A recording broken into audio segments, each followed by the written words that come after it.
Okay, kids, here we are at the slavery exhibit. Now, as you can see, the slaves were kidnapped from their homes, chained together for weeks. They would cram them onto these ships in very appalling conditions. Thousands of women and children are being smuggled across the border. Sexual trafficking of children. As you can see right here, they were treated like animals. They worked all day long for no pay. In sweatshops raided by police, children forced into slave labor. Some of the slave masters were very cruel. They whipped them and they beat them, as you can see in some of these pictures. Be brutal, even fatal. So, before moving on, are there any questions? Does this still happen today?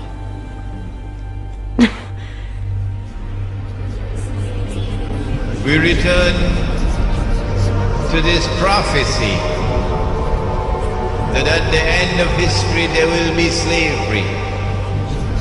The greatest slavery of all is not the slavery which is behind us, but the slavery which is ahead of us.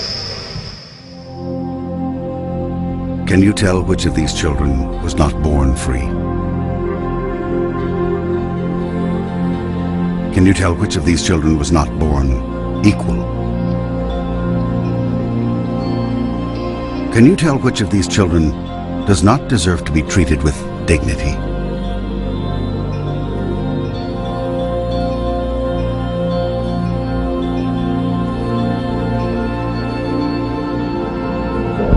We can't either.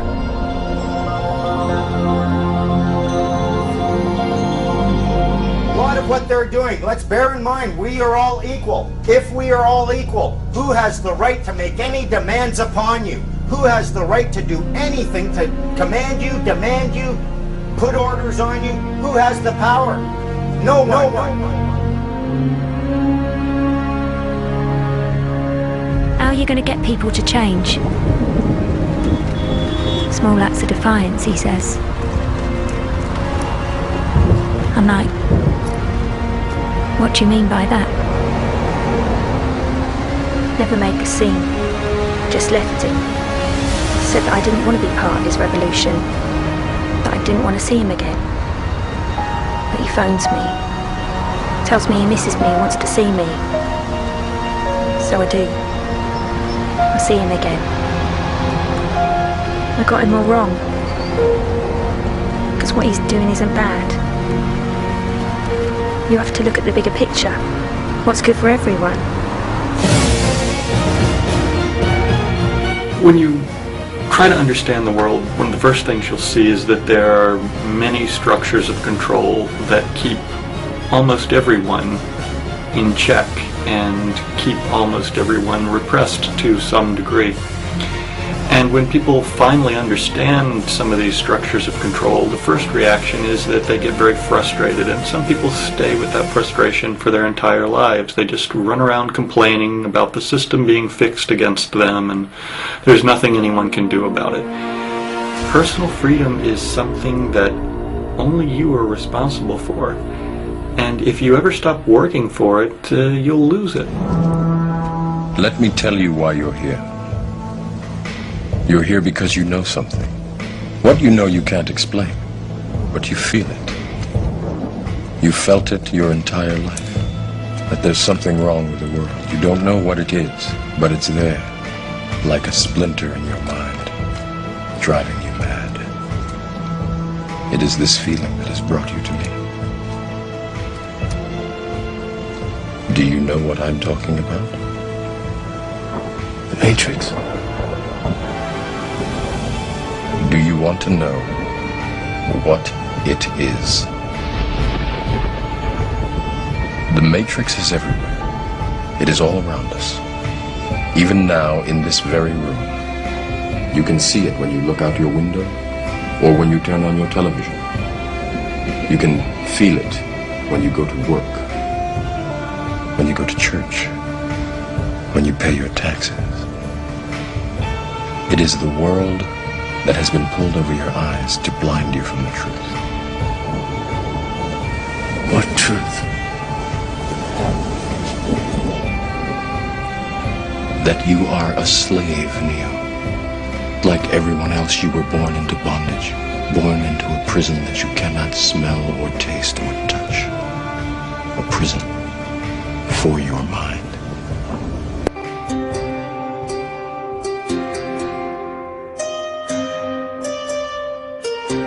A common misconception among people is that any rule or regulation that governs them falls under one category: law.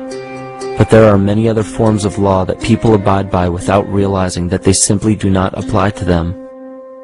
Another misconception is that a nation's constitution gives us our rights. A constitution does nothing more than list the rights that we already have. We are born with inalienable rights, endowed to us by our Creator. They are not given to us, and they cannot be given away. The most a person can do with a right is choose whether to exercise it or not.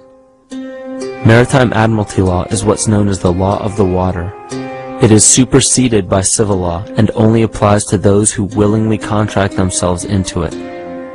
The definition of admiralty law is a body of private international law governing the relationships between private entities which operate vessels on the oceans. Let's look at how and why a form of law that is fashioned to govern corporations, businesses, and vessels has imposed its rule over natural human beings. This is all done through a form of word magic. A simple perversion of language has made it possible to convince people around the world that these alternative laws apply to them. One of the predominant beliefs in modern culture is that licenses, permits, registrations, and other forms of documentation are required to operate motor vehicles, use public roads, build structures and establishments, engage in free enterprise, and much more. Sadly, these beliefs are based on little to no investigation whatsoever, and are false.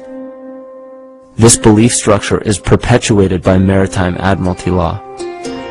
This form of law was originally created to govern ships docking in foreign nations for the import or export of products and resources. It deals with banking and merchant affairs, not civil affairs.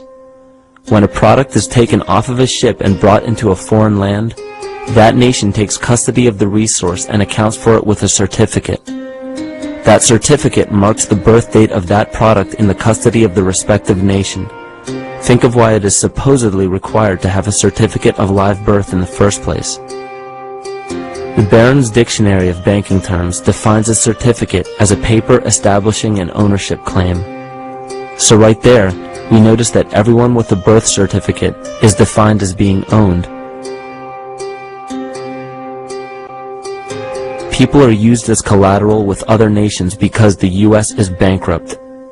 The United States declared bankruptcy on March 9th of 1933. At this point, the U.S. began taking out loans from a private, non-government affiliated corporation called the Federal Reserve. With no money to pay back the loans, the United States began using the citizens as collateral. All birth and marriage certificates are literally warehouse receipts. Just look at the similarities of warehouse receipts and birth certificates. Both document the date of issue, a serial number, registration number or receipt number, a description of the product, and an authorized informant to notify the appropriate government agency. With all of this information being readily available, the majority of people are unaware of their involvement with maritime admiralty law. This is possible through the manipulation of language. This admiralty law changed the meaning of the word person from a natural living person to a corporation. Driver's licenses, vehicle registrations, auto insurance forms, building permits, gun permits, work permits, tax filing documents, birth and death certificates, traffic citations, and many other forms of documentation that were once believed to be absolutely necessary only applied to persons or corporations. Upon signing such a legal document, you are indirectly waiving your rights under the Constitution and lowering your status to that of a corporation that is created with the same exact name as you. The only way to reconcile your true name from the name of the corporation is to take notice that the corporation has its name in all capital letters. This is known as capitis diminutia maxima.